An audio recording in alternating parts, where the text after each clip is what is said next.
Oke, Assalamualaikum warahmatullahi wabarakatuh. Masih bertemu dengan saya dalam materi atau pembelajaran kita tentang riset operasi. Oke, pada kesempatan ini saya akan melanjutkan tentang metode grafik yang sebelumnya sudah saya pelajari bersama ya. Di sini kita akan belajar tentang peran aljabar ya. Di sini nanti yang terkenal dengan istilah metode pivoting ya. Ya, pokok bahasan ini merupakan metode aljabar pivoting atau metode reduksi pivot. Nah, seandainya ada suatu solusi sistem persamaan linear simultan, ya, misalkan diberikan sistem persamaan linear dengan n persamaan dan n variabel sebagai berikut, ya, yaitu A11X1 ditambah A12X2 hingga A1n xn sama dengan B1, ya. Itu merupakan persamaan yang pertama. Kemudian persamaan selanjutnya yaitu A21X1 ditambah A22X2 ditambah A2n xn sama dengan B2. Dan persamaannya jumlahnya menjadi AN1X1 ditambah AN2X2 sampai ke ANN-XN sama dengan BN.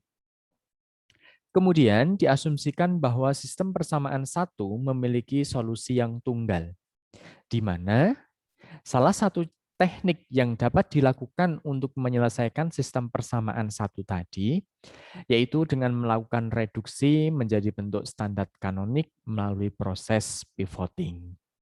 Sehingga akan didapatkan bentuk 1x1 ditambah 0x2 ditambah 0x3 ditambah ya sampai tak terhingga ditambah 0xn sama dengan B1 aksen. Begitu juga berubah jadi 0x1 ditambah 1x2 ditambah 0x3 ditambah ya sampai tak terhingga ditambah 0xn sama dengan B2 aksen. Begitu juga persamaan yang terakhir akan berubah menjadi 0x1 ditambah 0x2 ditambah 0x3 ditambah 1xn sama dengan bn aksen. Nah, bentuk kanonik ini terlihat ya bahwa akan muncul satu satuan dalam setiap persamaan yang ada. Ya. Dan satu satuan yang lain itu akan berada di sebelah kanannya. Ya, artinya apa? Maka ketika kita lihat maka akan membentuk seperti adanya diagonal.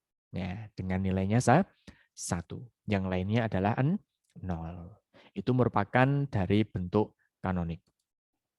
Nah, langkah-langkah operasi dari pivot itu ya. Yang pertama yaitu pilih XI sebagai variabel yang akan dieliminasi dari SPL tersebut. Dan yang kedua, lakukan eliminasi XI dari semua persamaan kecuali pada persamaan ke J. Dengan kata lain, ubah koefisien XI menjadi 0 pada semua persamaan ke I kecuali pada persamaan ke J. Langkah ketiga, langkah eliminasi ya dapat dilakukan yang pertama, membagi persamaan ke J dengan AIJ. Sehingga koefisien XI pada persamaan ke J adalah 1. Dan yang B, mengurangkan AKI kali hasil pembagian persamaan ke J dengan AIJ dari semua persamaan lainnya. Sehingga diperoleh SPL baru dengan bentuk umum sebagai berikut. Yang awalnya tadi A11X1 ditambah A12X2 akan berubah menjadi A11 aksen X1 ditambah A12 aksen X2 dan seterusnya. Nah, di mana AIJ aksen dan BC telah berubah nilainya setelah proses pivoting. Ya, berarti setelah melakukan proses pivoting, maka nilai A11 aksen dan yang lainnya pasti juga akan mengalami perubahan. Nah, untuk lebih memahaminya ya, nanti bagaimana proses pivoting ini bisa kita pakai. Nah, sebelumnya kita pahami operasi reduksi pivot. Nah, misalkan proses pivoting dilakukan terhadap M variabel, maka akan diperoleh SPL kanonik, ya, sistem persamaan linier kanonik secara umum sebagai berikut. Ya, 1x1 ditambah 0x2 ditambah 0xm dan seterusnya, ya, sama dengan B1 aksen, hingga untuk persamaan yang terakhir jadi 0x1 ditambah 0x2 ditambah 0xm dan seterusnya sampai dengan BM aksen. Nah, di sini kita tahu, ya, ini merupakan bentuk kanoniknya, di mana variabel pivot X1, X2, Xm itu disebut dengan istilah variabel basis atau variabel dasarnya. Sedangkan variabel non-pivotnya adalah Xm plus 1, Xm plus 2, hingga Xn. Disebut dengan istilah variabel non-basis.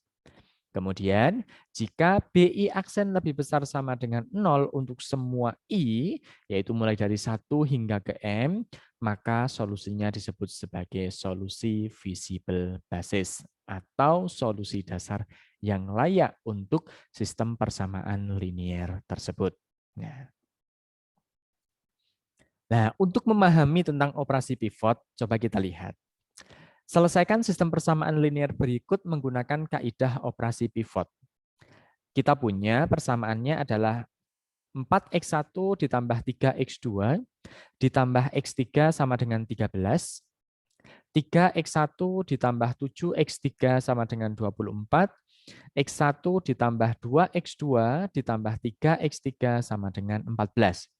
Di mana 4x1 plus 3x2 plus x3 sama dengan 13 ini merupakan persamaan pertama, baris pertama, gitu ya. Kemudian 3x1 ditambah 7x3 sama dengan 24 merupakan baris kedua. X1 ditambah 2x2 ditambah 3x3 sama dengan 14 merupakan baris ketiga. Nah, di sini akan kita uraikan kembali. Ya, 4x1 ditambah 3x2 ditambah x3 sama dengan 13. Ini merupakan baris pertama. Sedangkan baris kedua itu ada 3x1 ditambah 0x2. Ya, karena apa? X2-nya tadi tidak ada, maka diasumsikan di situ adalah 0. 0x2 ditambah 7x3 sama dengan 24. X1 ditambah 2x2 ditambah 3x3 sama dengan 14. Nah, bagaimana operasi pivot ini akan kita lakukan? Maka kita akan ngecek. Pada persamaan yang pertama, gitu ya, maka A11 adalah 4 kan ya. Maka karena A114 berarti elemen A11 tidak sama dengan 0. Maka bisa dilakukan pivoting dengan angka pivotnya adalah A11 sama dengan 4. Maka 4 itu kita sebut dengan angka pivot. Dengan demikian, angka pivot tersebut ya harus kita bagi ya dengan angka pivot. Atau kita boleh melakukan biar 4x1 ini jadi 1, maka harus kita kalikan dengan seperempat. Maka keseluruhan pada baris pertama itu kita kalikan dengan seperempat B1. Setelah 4x1 ditambah 3x2 ditambah x3 sama dengan 13, kita kalikan semuanya dengan seperempat B1, maka akan berubah jadi x1 ditambah 3/4 x2 ditambah 1/4 x3 ditambah 13/4. Nah, begitu juga untuk persamaan yang kedua tetap. Persamaan yang ketiga juga tetap. Selanjutnya, karena X1 di sini, ya ini sudah nilainya 1, maka untuk X1 yang lainnya pada persamaan yang lain harus berubah jadi 0. Dengan demikian, maka kita akan punya untuk di persamaan kedua, yaitu berarti B2 baris kedua, ya persamaan kedua dikurangi 3 kali dikalikan baris pertama. Kita cek ya, berarti 3x1 dikurangi 3 dikalikan x1, maka dapatnya nanti 0x1. Begitu juga 0 dikurangi 3 dikalikan 3/4 x2, gitu. Begitu juga 7 dikurangi 3 dikalikan 1/4 X3. Begitu juga 24 dikurangi 3 dikalikan 13/4. Artinya, pada baris kedua semua ini kita kurangkan 3 kalinya dikalikan baris pertama. Karena tujuannya adalah mengnolkan dari 3x1 biar jadi 0. Nah, itu pada persamaan kedua. Sedangkan untuk pada persamaan ketiga, maka X1-nya juga harus bernilai 0. Gitu. Sehingga kita akan mengurangkan baris ketiga dengan baris pertama. Berarti nanti X1 dikurangi X1 sama dengan 0, 2X2 dikurangi 3/4 X2 dapatnya berapa? 3X3 dikurangi 1/4 X3 dapatnya berapa? 14 dikurangi 13/4 dapatnya berapa? Nah, dengan demikian, setelah kita melakukan proses operasi tersebut, maka kita akan mendapatkan X1-nya tetap, yaitu X1 ditambah 3/4 X2 ditambah 4 X3 sama dengan 13/4. Sedangkan untuk persamaan yang kedua akan berubah jadi 0x1 dikurangi 9/4 x2 ditambah 25/4 x3 sama dengan 57/4. Dan persamaan yang ketiga akan berubah jadi 0x1 ditambah 5/4 x2 ditambah 11/4 x3 sama dengan 43/4. Nah, selanjutnya setelah kita tahu bahwa sudah ada angka 1, ya, satu satuan pada persamaan pertama, maka kita akan menjadikan angka satuan pada persamaan kedua di sebelah kanannya. Artinya, maka ya min 9/4 ini akan menjadi angka pivotnya. Dengan demikian, biar jadi 1, maka baris kedua itu akan kita kalikan dengan min 4/9. Harapannya nanti di sini akan menjadi X2 saja. Nah, setelah kita lakukan proses baris kedua kita kalikan dengan min 4/9, maka akan kita dapatkan 0x1 ditambah x2 dikurangi 25/9 x3 sama dengan 57/9. Nah, karena X2 di sebelah sini, ya di persamaan kedua sudah bernilai 1, maka X2 pada persamaan yang lain harus bernilai 0. Dengan demikian, maka B1 artinya baris pertama kita kurangi dengan 3/4 dikalikan baris kedua, sedangkan persamaan ketiga, maka B3 dikurangi 5/4 dikalikan baris kedua. Dengan demikian, kita akan punya ya X1 ditambah 0x2 ditambah 7/3 x3 sama dengan 8. 0x1 ditambah x2 dikurangi 25/9 x3 sama dengan negatif 57/9. 0x1 ditambah 0x2 ditambah 56/9 x3 sama dengan 56. Nah, pada persamaan selanjutnya, persamaan ketiga, maka kita akan menjadikan, ya, kita tahu 56/9 ini merupakan angka pivot.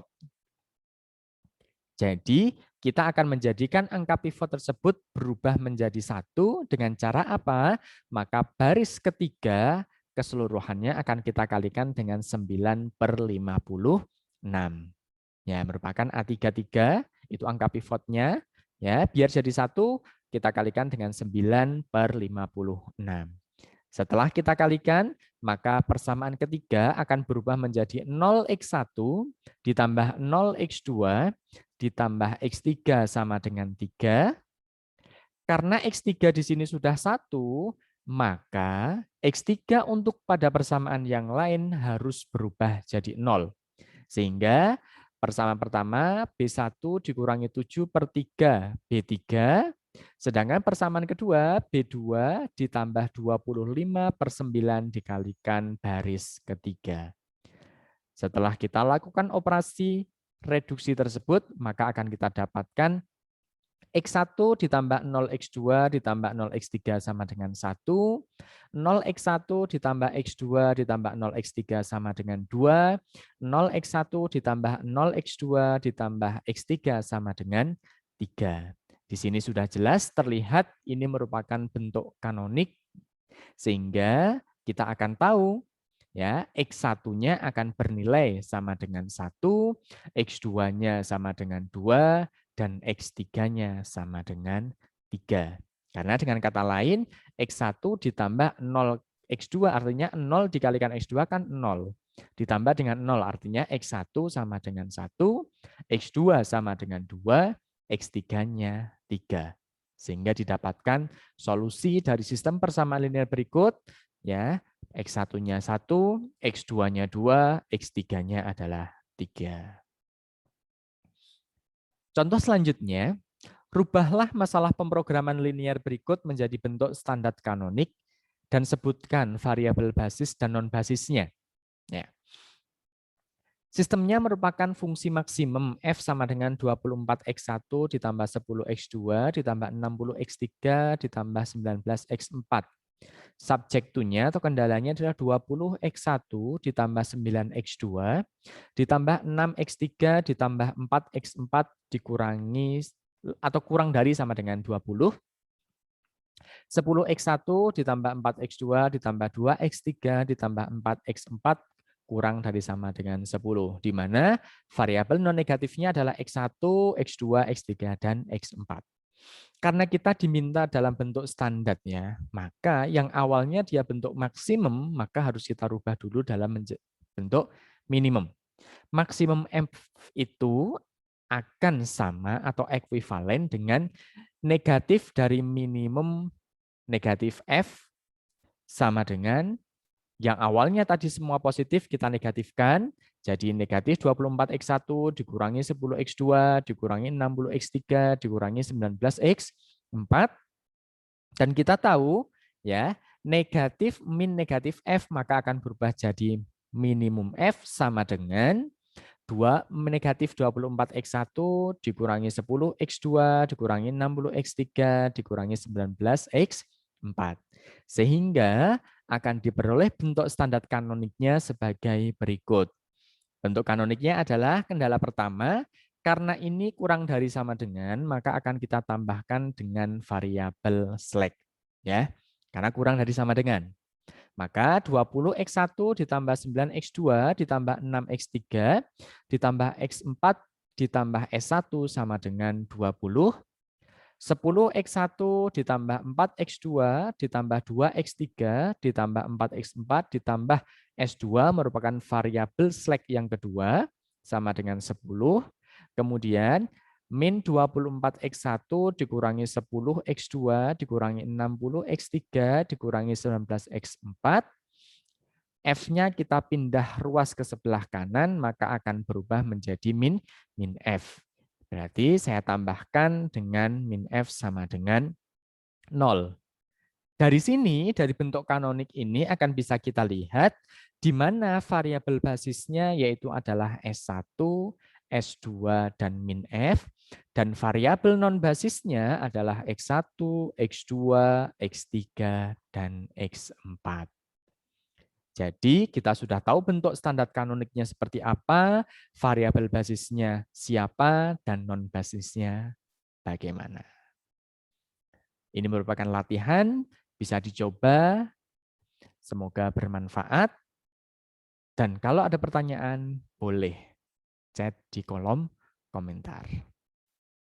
Oke, terima kasih untuk pertemuan hari ini. Pembelajaran kita semoga bermanfaat dan memberikan pemahaman untuk kita bersama. Terima kasih. Wassalamualaikum warahmatullahi wabarakatuh.